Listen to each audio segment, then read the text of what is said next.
Search in RPGSmith is a highly useful and powerful tool that you'll become more and more reliant upon the more you use RPGSmith. From a GM perspective, it allows you to quickly search through and find any records of any type that you need. So for instance, as the GM, I performed a search of sword, and I'm searching through everything with regards to this rule set or this campaign. Now shown here, there's about 13 results. From there, I can see the various different types of records they are. Some are item templates, some are deployed items in loot. This manila color shows that they are shown to the characters. Some are monsters. Now with the search window itself, you also have this advanced button down here. And this controls which fields you would like to search for this name in.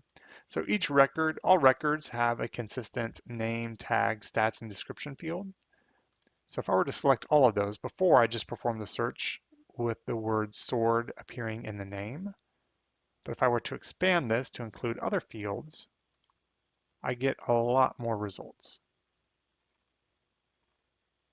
Okay, that may be too much noise. Maybe I'm looking for sword in all these fields, but I just want to look for item templates. Well, from here we can adjust the scope. So now I'm searching every type of record, but if I just want to look at item templates, I can change my scope option and just get those results.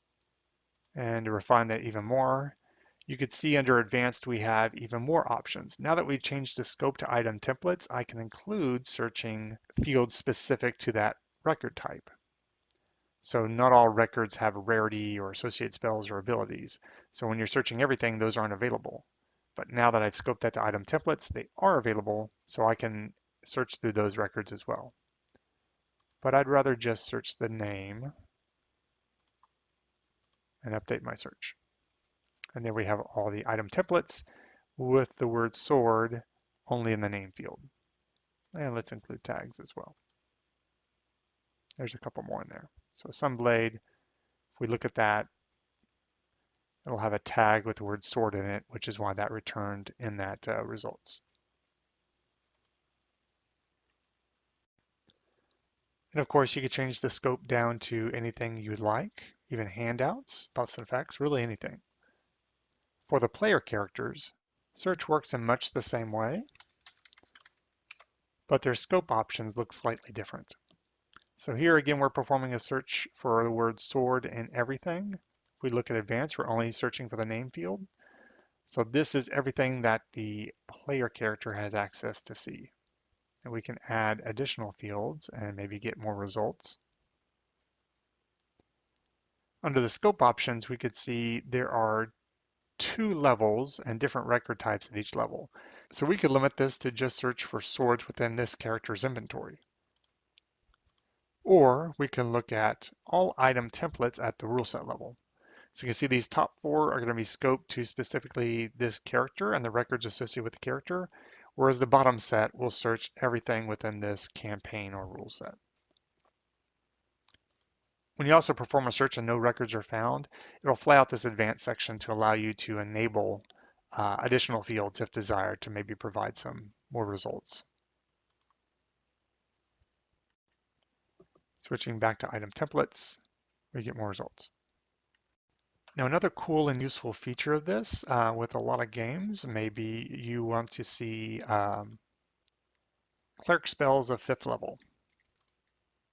Well, what you could do if you have your data created correctly is I'm going to perform a search, but I'm just going to search through the class and the level fields for spells. And I'm going to look for if the word cleric or 5th or 5 exists in either of those. So here we have all the 5th level cleric spells. I want to search for 4. I can do that as well. So search is very powerful, as you can see from this example. And you can do this with fighter abilities or really anything you want. And it just reinforces the importance of tagging your data appropriately, so you could do things like this with it in the future. Now, with all the core rule sets provided to you through RPGSmith, we'll of course tag these things appropriately, so you can get the most out of search. But for you content creators out there, or you guys that create your own content, don't skip over that tags field. It can be very useful.